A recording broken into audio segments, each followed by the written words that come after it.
This is J. Randall Wilkerson, author of the Heart Failure Recovery Plan, Successful Heart Regeneration Using Metabolic Enzymes. This is part 38 of a 58-part video series of the entire book. Please review our introductory video for a background. Part 38 falls under the chapter of diet, and the subchapter is honey. You might think, what does honey have to do with heart failure recovery? But it can impact your recovery quite a bit. I am a beekeeper, not originally by choice. We run a garden since 2010 to raise fresh fruits and vegetables, many of which I use in juicing, as mentioned in the earlier juicing section. And I discovered all the bees had died in our area, and we received practically nothing. One cucumber, no squashes, just no melons. Everything failed that year because there were no pollinators. I added one beehive in March 2011, and they made 500 cucumbers, hundreds of zucchini, 2 refrigerators full of food, and my wife was complaining she didn't want to be a farmer's wife. In the back of one of the books on honey, I was studying to care for my bees. I discovered that Europeans use a specific type of honey, a spoonful every night just before going to bed, to go to sleep and sleep longer. In fact, I tried that, a tablespoon of honey every night just before bedtime, and I started sleeping longer periods of time.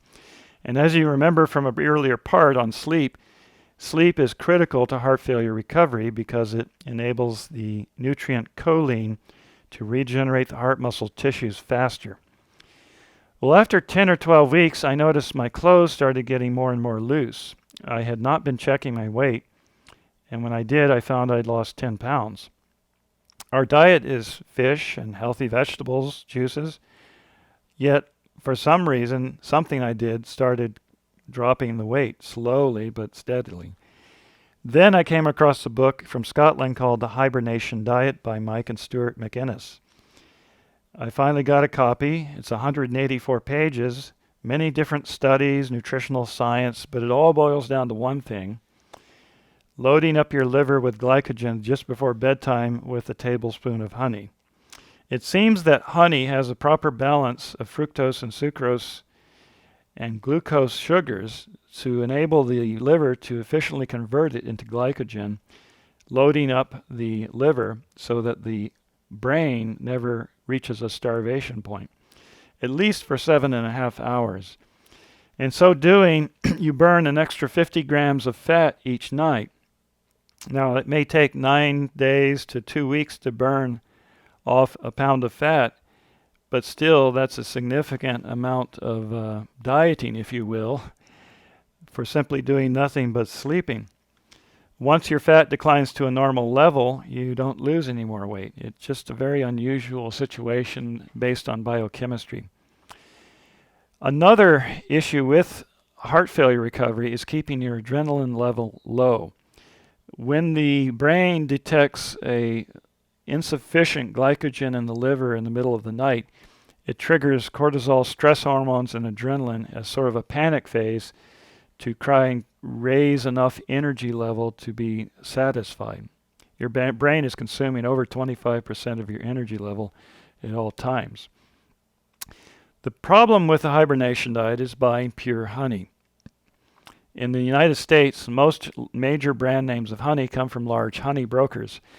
Since 2006, most honey in the USA originates from China, and most of that honey is filled with corn syrup to save money. In fact, 50 to 75% is high fructose corn syrup. The corn syrup comes in at about 30 cents per pound, whereas raw honey runs anywhere from $2 to $3 per pound wholesale. So you can see there's a huge profit motive. So to get pure honey that would enable you to sleep soundly, you need to buy it from local beekeepers and question them to make certain it's honey they actually produced. Sometimes local beekeepers will buy barrels of honey from distant states and not know that it has been cut with high fructose corn syrup. The best honey from a sleep standpoint is linden tree honey also called basswood honey in the United States, and in the United Kingdom it's called lime blossom honey. Linden tree flowers have been known as a very mild sedative, almost imperceptible, yet effective at keeping you in a stable sleeping format. And the honey from the same tree is also extremely mild, yet generates longer periods of stable, peaceful sleep. If you wanted to, if you live in a private home with your own property, you could even put up your own beehive. Local beekeepers associations will teach you how. There are various amateur associations showing you how to care for bees. You could choose a domesticated variety like the Italian or Carolinian bees, which rarely sting.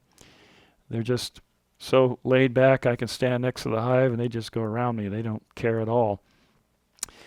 One thing we discovered in having our bees is the answer to colony collapse disorder. I was looking for plants that would bloom all through the year to provide them with a continuous supply of nectar. And on my 13th try, I planted a bush called the African blue basil. Within a few months, winter came, and I noticed there were no dead bees around my hives. One maybe a week on one hive, maybe 3 a week on another. And normally in the wintertime, stresses cause losses of 30 to 100 bees per day around the front of the entrance to the hive.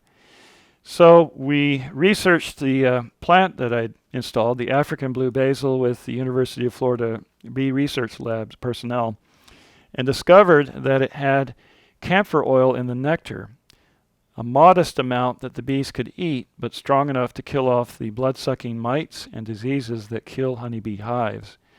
Since I've added those bushes, a minimum of 2 to 3 bushes protects every hive, I have never had to treat them with chemicals ever since. Even local beekeepers just down the road will have massive die-offs. Even my local beekeeper inspector, who's not even a mile away, has lost 12 of his 13 hives to diseases, and when he inspects my hive, he just shakes his head. He's an old-timer, and how can this amateur have the answer to the entire plague of the entire earth of honeybees? The colony collapse disorder is almost everywhere except Australia and New Zealand. So in summary, many dietary experts consider honey to be an ordinary sugar.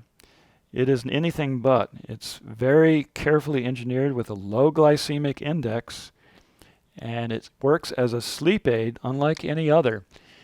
My name is J. Randall Wilkerson. I'm the author of the Heart Failure Recovery Plan, Successful Heart Regeneration Using Metabolic Enzymes. This book is available from Amazon in print and Kindle editions, from the Apple iTunes Store in an iBooks edition, from eBay in a print edition, and directly from the publisher Wilkerson & Hughes, P.O. Box 777, Altoona, Florida 32702. Just enclose a check for $24 to cover the book plus shipping and handling. Thank you for listening.